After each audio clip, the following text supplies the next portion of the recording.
The man that can't stop smiling is Deon Swiggs from Rebuild Christchurch. People must have thought I was meaning John Key earlier on, but you're in the studio and you're alive, and that's good. How are you? I'm very well, thanks. How are you? Good to see you. Always nice to have you in here because you do update us on the positive stuff happening around our Christchurch without the political spin, without the we hate this or like this. So let's get straight to it. There's some great stuff happening. First up, Christchurch's new convention centre precinct, regardless of the politics involved. I guess it's a sign of progress. What do you say?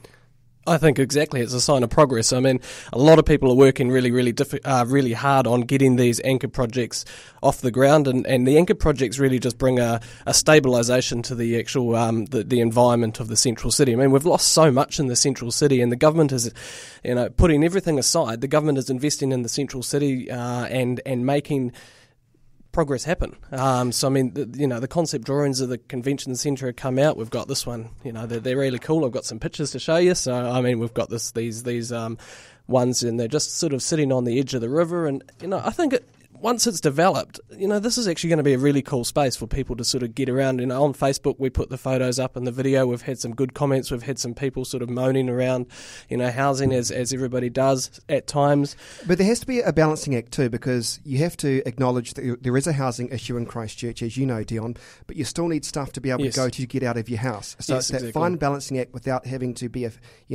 outright offensive to those who are still doing it tough. Exactly, and I mean, somebody put it really quite interestingly to me the other day, and they said what we're going to have is we're going to have a minority. As people start to get into their houses and their houses are repaired, the ones that are still left are a minority, and we actually need to start working out ways that we can actually communicate to those people so that they actually are feeling engaged with the rebuild process as a whole, because what minority groups in a whole general feel, they feel left out. So we don't want people left out in this rebuild process. Update us on other activities that are visible in the CBD, because there are plenty, and I'm humbled by this. It's really cool, and I actually tried to get a map from the CCDU. They've got a really cool thing that I was going to use, but they haven't got back to me to get it to me in time. But if you just drive down, say, St Asaph Street, there's construction all over the place. You've got Poplar Lane, not Poplar Lane, you've got Strangers Lane. We'll talk a little bit about that a little soon.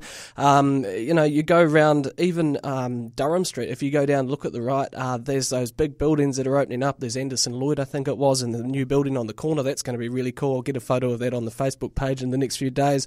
But construction is happening. There's small office buildings where little places have been demolished and they're starting up again. Victoria Street, Addington, and you're starting to see that core activity starting to move back into the core of the city. And hopefully in time you'll actually start getting people back into the city, and then you've got the residential development that will happen in the East Frame, which is actually going to, so we will have a vibrant city in time, but it's really difficult to sort of visualise that. I actually think it'll be a lot faster than what some of the commentators are saying, this whole 20-year rebuild. As I drive down Durham Street and Cambridge Terrace, Oxford Terrace, there is more happening than ever before. I want to ask you, though, about the damaged Forsyth Barr building, which is my bugbear, but what is the latest? Now, that's been sold. It's going to be turned into a hotel. What do we know? So not a lot is confirmed. We know that it's been sold. This is a really interesting building. It's it's going to be the highest building, and then again I've got a photo of it here to show the people in the video. But it's going to be sold, and it's actually part of the Performing Arts Precinct. Now, I think if we actually really got on board with the developer, we could actually integrate this hotel that they're proposing there into the Performing Arts Precinct, and I reckon we could actually have a really cool sort of locational kind of hotel where you house the performing arts or the performers that are coming into the city, or all those kind of things. So I mean, we've got to look at this. It is what it is. Now, how can we move it forward and actually integrate it into the whole city as a whole?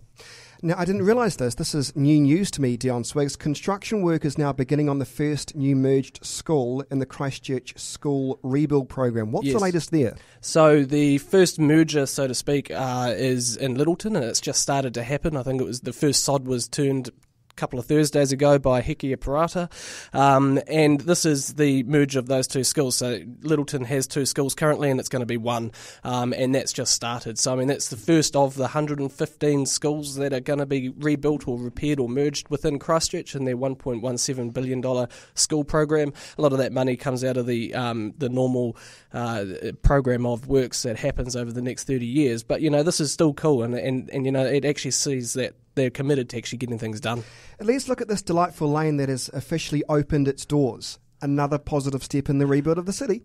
I mean, if everybody would remember, Poplar Lane, that was a really cool place, and now you've got across the road, you've got Strangers Lane, and you've got Vesper Bar, Nucleus, Strangers and Co, Orleans Bar, Lower Ninth Diner, all of these little things. There's a whole lot of little bars in there. I actually haven't been in there yet, so I think, and then across the road, you've also got Gary Moore's new bar, the Brick Palace, or whatever that was called. So, this is actually a little entertainment hub. We're nearly out of time. Just quickly update us on the Eastern Vision. There is a lot happening to get creative on the East. Yes, I mean, that's actually getting a lot of momentum. We've worked for about a year and a half with getting ideas about what's actually happening in the East. Those have been created into a vision of projects and the themes there. And now what they're doing is there's a couple of new ones that are created, and a lot of water park. People love the idea of having water sports and all these things in the East. So there's a new one that's just come in called Wakeboard Park, and then the Eden New Zealand model. So go to our website, rebuildchristchurch.co.nz, click up the top banner, you'll go through to Evo Space,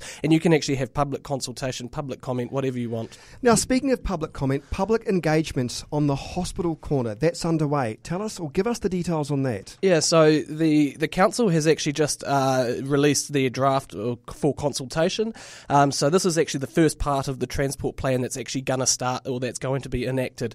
We can remember 2 years ago the transport plan coming out. So hospital corner is going to become one way. Oxford Terrace, I think it's along the river, is going to be shut down. And then also you've got Morehouse Ave, which is actually, I didn't realise, but Morehouse Ave is going to actually change quite a lot. The Lincoln Road, Morehouse Ave, Deans Ave corner. So I've got a photo here, and it's actually really interesting. And what I think it changes the whole way the city actually moves and is actually going to have transport, because you can't turn left up to Hagley Ave anymore if in this proposal, and then also Grove Road is also going to be closed to one-way traffic as well. So a lot of changes are going to happen, and I really think people should actually go to the council website, have a look at these plans, and actually take part in this consultation, because this is our city, and we can actually have quite a bit of impact in actually shaping these plans and how they actually roll out.